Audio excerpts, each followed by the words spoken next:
माँ संतोषी की कहानी। जय हो संतोषी माता। आइए सुनाते हैं संतोषी माता की कथा। अगर आप शुक्रवार का व्रत करते हैं, शुक्रवार की व्रत कथा सुननी या पढ़नी चाहिए। ऐसा करने से माता की पूजा अर्चना संपूर्ण होती है।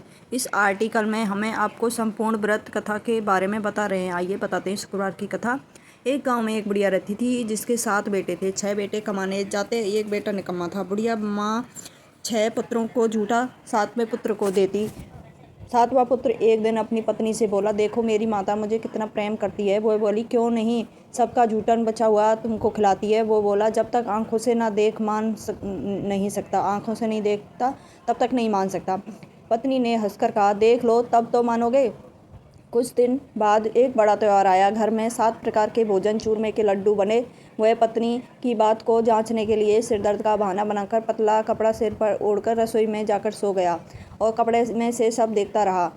छहों भाइयों ने भोजन करने आए। उसने देखा माँ ने सबके लिए सुंदर सुंदर आसन बिछाए, 7 प्रकार की रसोई परोसी और आग्रह करने पर उन्होंने भोजन कराती रही। वह देखता रहा। 6 भाइयों भोजन कर उठ गए। तब माँ ने उनकी थालियों में से लड्डुओं के टुकड़ों को उठाया और एक लड्डू बनाया। झूठन साफ कर माँ ने उसे पुकारा, उठ बेटा उठ, तेरे भाइयों ने भोजन कर लिया है, तू भी अपना भोजन कर ले। उसने कहा, माँ मुझे भोजन नहीं करना, मैं परदेश जा रहा हूँ। माता ने कहा, कल जाना हो तो आज ही जा। वह बोला, हाँ हाँ जा रहा हूँ। यह कहकर वो घर से निकल गया। चलते समय उसे पत्नी की याद आई। वह गौशाला में कंडे थाप रही थी। वहाँ जाकर वह बोला, मेरे पास तो कुछ भी नहीं है, यह अंगूठी है, सो ले लो, अपनी कोई निशानी मुझे दे दो। वह बोली, मेरे पास क्या है, यह गोबर भरा हाथ है। यह कहकर पत्नी ने अपनी उसकी पीठ पर गोबर की थाप मार दी। वह चल दिया। चलते चलते दूसरे देश में पहुंचा। वहाँ एक साहूकार की दुकान थी। वह जाकर बोला, सेठ जी मुझे नौकरी पर रख लो। साहूकार को नौकर की सख्त ज़रूरत थी। साहूकार ने कहा, क्या देखकर तनख्वाह मिलेगी? उसने कहा, सेठ जी जैसा आप ठीक समझें। उसे साहूकार के यहाँ नौकरी मिल गई। वह वहाँ दिन रात काम करने लगा। कुछ दिन में दुकान का लेन देन, हिसाब किताब, ग्राहकों को माल बेचना, सारा काम करने लगा। साहूकार के 7-8 नौकर थे। वे सब चक्कर खाने लगे, लेकिन उसे अपनी लगन, परिश्रम और ईमानदारी से सभी को पीछे छोड़ दिया। उसने अपने किए का फल मिला। सेठ ने भी उसका काम देखकर 3 महीने में ही उसके मुनाफे में साझेदारी बना लिया। परिश्रम करते करते 12 वर्ष में ही वह नगर का नामी सेठ बन गया। सेठ अपना सारा कारोबार उस पर छोड़कर बाहर चला गया। इधर उसकी पत्नी पर क्या बीतती वह सुने। सास ससुर उसे देख दुख देने लगे। गृहस्थी का काम करवा कर उसे लकड़ी लेने जंगल में भेजते। इस बीच घर की रोटी के आटे से भी भूसी निकलती, उसे रोटी बनाकर रख दी जाती। फूटे नारियल की नरेली में पानी दिया जाता। इस तरह दिन बीतते रहे। एक दिन जब वह जंगल में लकड़ी लेने जा रही थी, तब उसे रास्ते में बहुत सी स्त्रियां संतोषी माता का व्रत करती हुई दिखाई दी। वहाँ खड़ी होकर पूछने लगी, बहनों ये तुम किस देवता का व्रत करती हो और इसके करने से क्या फल मिलता है? इस व्रत के करने की विधि क्या है? यह तुम अपने इस व्रत का विधान मुझे समझाकर कहोगी, मैं तुम्हारा बड़ा एहसान मानूंगी। इतने उनमें से एक स्त्री बोली, सुनो, यह संतोषी माता का व्रत है। इसको करने से निर्धन दरिद्रा का नाश होता है, लक्ष्मी आती है, मन की चिंताएं दूर होती है, मन को प्रसन्नता और शांति मिलती है, निपुति को पुत्र मिलता है, प्रीतम बाहर गया हो तो शीघ्र ही लौट आता है, कुंवारी कन्या को मन पसंद वर मिलता है, चलता मुकदमा खत्म हो जाता है, कलेश की निवृत्ति हो जाती है, सुख शांति होती है, घर में धन जमा हुआ ज़्यादा लाभ होता है और मन में जो भी कुछ कामना हो संतोषी माता उसकी पूरी मनोकामना पूर्ण करती है। वह पूछने लगी, यह व्रत कैसे किया जाता है, यह भी बता दो, बड़ी कृपा होगी। वह स्त्री कहने लगी, बिना परेशानी, श्रद्धा और प्रेम से जितना भी बन सके प्रसाद लेना। 5.25 पैसे से 5.25 आने तक, इससे भी ज़्यादा शक्ति भक्ति के अनुसार गुड़ और चना लें। हर शुक्र को नहाकर कथा कहना सुनना, इसके ओम बीच कम नहीं टूटे। लगातार नियम पालन करना। सुनने वाले कोई ना मिले तो घी का दीपक जलाकर उसके आगे जल के पात्र को रख कथा कहना, परंतु नियम ना टूटे। जब तक कार्य सिद्ध ना हो नियम पालन करना। कार्य सिद्ध की जाने पर व्रत का उद्यापन करना। 3 माह में माता पूरा फल प्रदान करती है। यदि किसी के ग्रह खोटे हैं तो माता 1 वर्ष में अवश्य उनको अनुकूल करती है। कार्य सिद्ध होने पर ही उद्यापन करना चाहिए, बीच में नहीं। उद्यापन में 2.5 सेर आटे का खाजा, इसी प्रकार खीर तथा चने का साग बनाना, 8 बच्चों को भोजन कराना। जहाँ तक मिले देवर जेठ भाई बंधु कुटुंब के बच्चों को ही लेना, ना मिले तो रिश्तेदार पड़ोसियों के लड़के बुलाना, उन्हें भोजन करा, यथास्थिति दक्षिणा दें। माता का नियम पूरा करना, ध्यान रखना। जिस दिन घर में कोई खटाई ना खाए, यह सुनकर वह वहाँ से चल दी। रास्ते में लकड़ी के बोझ को बेच दिया। उन पैसों से गुड़ चना ले माता के व्रत की तैयारी करने चली। रास्ते में संतोषी माता के मंदिर में जा माता के चरणों में लौटने लगी, विनती करने लगी, मैं दीन हूँ, निपट मूर्ख हूँ, व्रत के नियम कुछ जानती नहीं हूँ, मैं बहुत दुखी हूँ, ये माता मेरे दुख दूर कर, मैं शरण में हूँ। माता को दया आई। एक शुक्रवार बीता कि दूसरे शुक्रवार को ही उसके पति का पत्र आया। तीसरे शुक्रवार को उसको भेजा हुआ पैसा आया। यह देखकर जेठानी मुंह सिकोड़ने लगी। इतने दिनों बाद इतना पैसा आया, इसमें क्या बड़ाई है, इसके ताने देने लगी। उस काकी के पास अब पत्र आने लगे, रुपया आने लगा।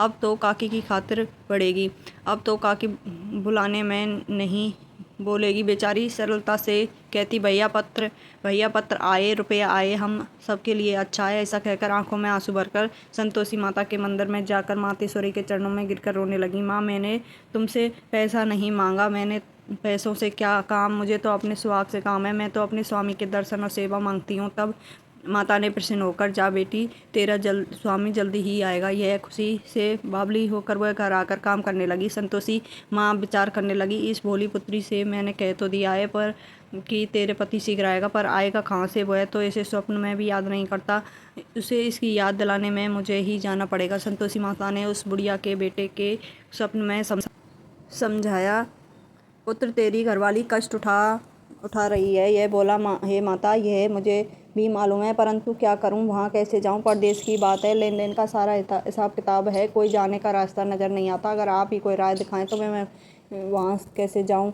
माँ कहने लगी, सवेरे नहा धोकर संतोषी माता का नाम ले, घी का दीपक जलाकर दंडवत कर और दुकान पर जा बैठना। देखते देखते तेरा लेन देन चुक जाएगा। जमा बिल माल बिका हुआ साझा होते हुए ढेर लग जाएगा। वह अगले दिन सुबह बहुत जल्दी उठा। उसने अपने मित्र बंधुओं परिचित में स्वप्न माता के द्वारा कही हुई बात सुनाई। वे अब सब उसकी बात सुनकर खिल्ली उड़ाने लगे। वो कहने लगे कि कहीं अपने स्वप्न की बात भी सच्ची होती है। एक बूढ़ा व्यक्ति बहुत समझदार था। वह बोला, देखो भाई, मेरे बात मानो, इस तरह सांच या झूठ कहने के बदले देवता ने जैसा कहा है वैसा ही करना, तेरा क्या जाता है। बूढ़े की बात मानकर नहा धोकर उसने संतोषी माता को प्रणाम किया। फिर भी दीपक जलाकर दुकान पर जा बैठा। शाम तक धन का ढेर लग गया। वह हैरान हुआ। मन में संतोषी माता का नाम ले प्रसन्न हो घर जाने के रास्ते गहना, कपड़ा और सामान खरीदने लगा।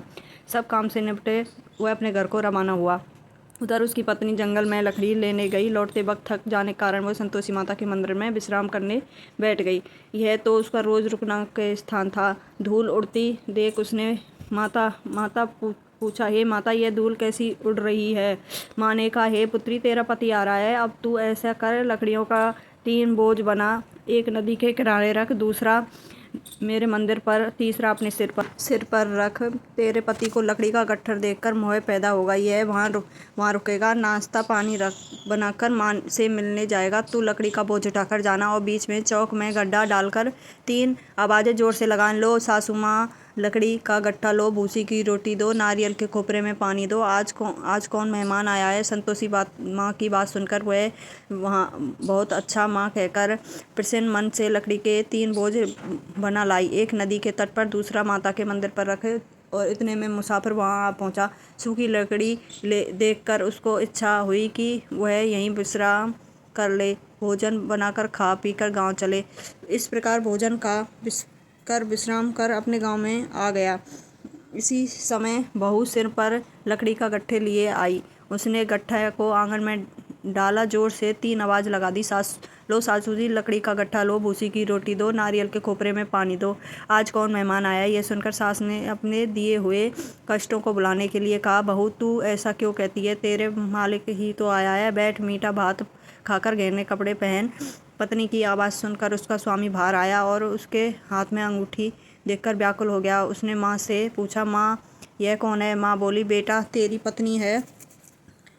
आज 12 वर्ष हो गए हैं जब से तू गया है। सारे गांव में जानवरों की तरह भटकती फिरती है, काम काज कुछ करती नहीं है, हर समय आकर खा जाती है। अब मुझे देखकर भूसे की रोटी और नारियल के खोपरे में पानी मांगती है। बोला, माँ, मैंने इसे भी देखा है और तुम्हें भी। मुझे दूसरों घर की चाबी दो, मैं उसमें रहूँगा। ठीक है बेटा, तेरी जैसी मर्जी है, कहकर माँ ने चाबी का गुच्छा बेटे को सामने रख दिया। उसने दूसरों घर को खोलकर सारा सामान जमाया। एक ही दिन में वहाँ राजा के महल में जैसे ठाट वाट बन गया। वह अब क्या था, वह सुख भोगने लगी। अगले शुक्रवार उसने पति से कहा, मुझे संतोषी माता का उद्यापन करना है। पति बोला, बहुत अच्छा, खुशी से कर लो। वह उद्यापन की तैयारी करने लगी। जेठ के लड़कों को भोजन के लिए कहने लगी। उन्होंने मंजूर किया, परंतु पीछे से जेठानी ने उन बच्चों को सिखलाया, देखो रे, भोजन के समय सब लोग खटाई मांगना, जिससे उसका अध्यापन पूरा ना हो सके। लड़के भोजन करने आए। खीर पेट भर खाई, परंतु बात याद आते ही कहने लगे, हमें कुछ खटाई खाने को दो, खीर खाना हमें भाता नहीं, ये देखकर अरुचि होती है। लड़के उठ खड़े हुए, बोले, पैसा लाओ। भोली बहू कुछ जानती ना थी, उन्होंने उन्हें पैसे दे दिए। लड़के ने बाजार जाकर उन पैसों से इमली खरीद ली, खाई, और ये देखकर बहू पर माता जी ने कोप किया। राजा के दूत उसको पति को पकड़कर ले गए। अब सब मालूम हो जाएगा जब जेल की रोटी खाएगा। बहू से वचन सहन नहीं हुआ। वह संतोषी माता के मंदिर गई और कहने लगी, माता, तुमने ये क्या किया है? हंसा कर क्यों रुलाने लगी? माता बोली, पुत्री, तूने मेरा व्रत भंग किया है, इतने जल्दी सब बातें भुला दी। वह बोली, माता, भूली तो नहीं हूँ, ना ही कोई अपराध किया है, मुझे तो लड़कों ने भूल डाल दी, मुझे क्षमा करो। माँ बोली, ऐसी भूल कहीं नहीं होती है, यह कहकर कोई भूल नहीं होगी। अब बताओ मेरे पति कैसे आएगा? माँ बोली, पुत्री, जा, तेरा पति तुझे रास्ते में ही आता मिलेगा। वह मंदिर से निकलकर बाहर आई तो रास्ते में उसने अपने पति को आता हुआ मिला। उसने पूछा, वहाँ कहाँ गए थे? वह बोला, इतना धन जो कमाया था उसका राजा ने टैक्स वह भरने गया था। वह प्रसन्न होकर बोली, भला हुआ, अब घर चलो, फिर अगले शुक्रवार आएगा। वह बोली, मुझे माता का उद्यापन करना है। पति ने कहा, ठीक है, करो। पर फिर जेठ के लड़कों से भोजन कराने को कहने गई।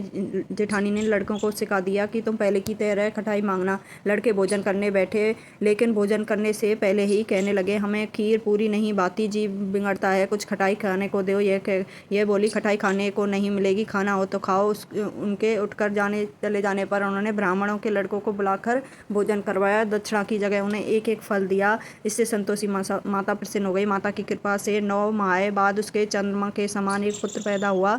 पुत्र को लेकर वह प्रतिदिन संतोषी माता के मंदिर जाने लगी। माँ ने सोचा कि यह रोज आती है, आज क्यों ना मैं इस घर चलूं, इसका आसरा देखूं तो सही है। विचार कर माता ने भयानक रूप बनाया। गुड़ और चने से सना हुआ, ऊपर से मुंह के समान होठ, उस पर मक्खियां भिनभिनाती रहीं। दहलीज पर पैर रखते ही उसकी सांस चलाई, देखो रे, कोई चुड़ैल डायनी चली आई है, ऐसे रही, इसको भगाओ, ये नहीं तो सबको खा जाएगी। वह रोशनदान से देख रही थी। वह प्रसन्न उठी, आज तो मेरे माता मेरे घर आई है। यह कहकर दूध पीते हुए बच्चे को गोद उतार दिया और उसकी इस पर सास क्रोध में भरकर बोली, अरे राण, इसे देखकर कैसी उतावली हुई है, जो बच्चों को पटक दिया। इतने में माँ के प्रताप से जहाँ देखा वहाँ लड़के नजर आने लगे। यह बोली, माँ, मैं जिनका व्रत करती हूँ वह यह संतोषी माता है। इतना कहकर उसने झट से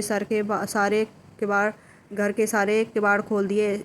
सबने माता के चरण पकड़ लिया और विनती कर कहने लगे, हे माता, हम मूर्ख हैं, अज्ञानी हैं, तुम्हारा व्रत की विधि हम नहीं जानते, तुम्हारा व्रत भंग कर हमने अपराध किया है। हे माता, आप हमारे अपराधों को क्षमा करो। इस प्रकार बार बार कहने पर संतोषी माता प्रसन्न हुई। उसके बाद उसकी सास कहने लगी, हे माता, संतोषी माता, अपनी बहुओं को जैसा फल दिया वैसा सबको देना, जो ये कथा सुने और पढ़े उनका मनोरथ पूर्ण करना। जय हो संतोषी माता, सब पे कृपा बरसाए रखना।